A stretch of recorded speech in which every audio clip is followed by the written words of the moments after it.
AI को इतना train किया जा सकता है कि वो आपके दिमाग में आने वाले विचारों को पढ़ सके। आपने जो देखा या सुना, उससे आपके दिमाग में जो भी आया उसे किसी कहानी की तरह फिर से सुना सके। इंसान के दिमाग में उठने वाली तरंगों यानी ब्रेन वेव्स की व्याख्या कर जापान और अमेरिका में वैज्ञानिकों ने ऐसी खोज की है। तो क्या आने वाले समय में एआई हमारे मन की बातें समझ पाएगा? और अभी ही एआई टूल से हम क्या कुछ करवा सकते हैं? किसी एआई मॉडल के लिए ब्रेन वेव्स एक खुली किताब की तरह हैं। जापान की ओसाका यूनिवर्सिटी में कराई गई एक स्टडी में लोगों को 10,000 फोटो दिखाई गई और उस दौरान उनके ब्रेन स्कैन को रिकॉर्ड किया गया। इन स्कैन से एआई डिकोडर मॉडल को ट्रेन किया गया। इससे साफ पता चलता है कि कौन सा स्कैन किस फोटो से जुड़ा है। इसके बाद उन लोगों की ब्रेन वेव को देखा गया और केवल उसके आधार पर मॉडल इमेजेस को फिर से गढ़ा जा सका। और ये सिर्फ तस्वीरों के साथ ही नहीं है। अमेरिका में रिसर्चरों ने लोगों के ब्रेन स्कैन के साथ एक एआई मॉडल को ट्रेन किया जो पॉडकास्ट सुन रहा था। बाद में जब लोगों को एक नई कहानी सुनाई गई तो वो एआई मॉडल केवल लोगों के ब्रेन वेव्स को देखकर ये बता पाया कि उन लोगों ने क्या कुछ सुना है। कमाल है ना? लेकिन फिलहाल इतने सटीक नतीजे तभी मिलेंगे जब मॉडल आपके दिमाग की हरकतों पर आधारित हो और आप पूरी ईमानदारी से उसका सहयोग कर रहे हो। अगर उसे चकमा देने के लिए आप जानबूझकर किसी और बारे में सोचने लगते हैं तो दिमाग में अलग तरह की तरंगें पैदा होंगी और मॉडल लड़खड़ा जाएगा। यानी इतना आसान नहीं होगा केवल ब्रेन वेव्स की मदद से एआई मॉडलों के साथ सही कम्युनिकेशन हो पाना। उन्हें बेहतर बनाने के लिए हमें उनके साथ लंबा चौड़ा संवाद करना पड़ेगा और उसके लिए चाहिए प्रॉम्प्ट्स। हर तरह के प्रॉम्प्ट वाली कोई डिक्शनरी अब तक तो नहीं बनी है। एआई सिस्टम लगातार सीख रहे हैं और बेहतर बन रहे हैं। उनका मकसद है रोजमर्रा की भाषा के साथ काम करना सीखना।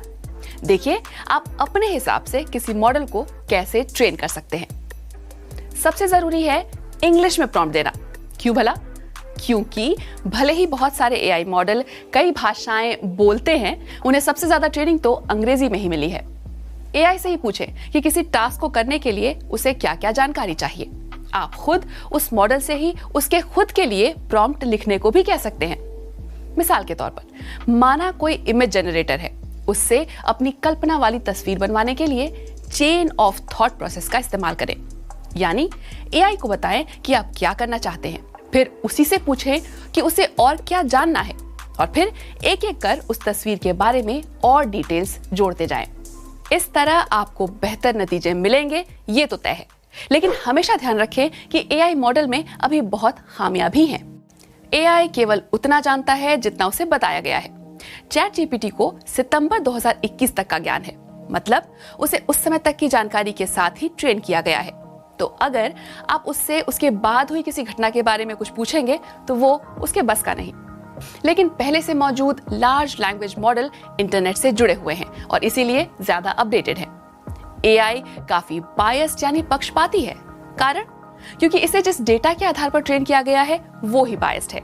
जैसे कि एलजीबीटीक्यू कम्युनिटी, महिलाओं या अल्पसंख्यकों के खिलाफ पूर्वाग्रह से भरी चीजें ज्यादा लिखी गईं और एआई उसी को संपूर्ण ज्ञान समझकर अपने जवाब देता है। आसान सी मिसाल लें, मिडजर्नी नाम के इमेज जनरेटर को एक डॉक्टर की तस्वीर बनाने को कहिए तो वो पुरुष डॉक्टर बनाता है, और सफाई करने वाला इंसान बनाने को बोलिए तो एक महिला सफाई कर्मी बनाता है। एआई के साथ आपका डेटा सेफ नहीं है।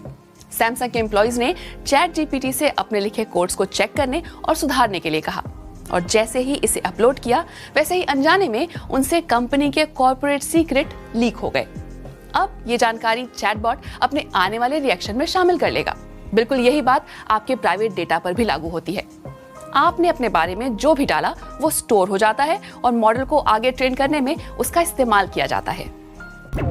क्या आप अपने किसी रोजमर्रा के काम में या जॉब में किसी एआई टूल का इस्तेमाल करते हैं? प्रॉम्प्ट देना सीख तो रहे हैं ना?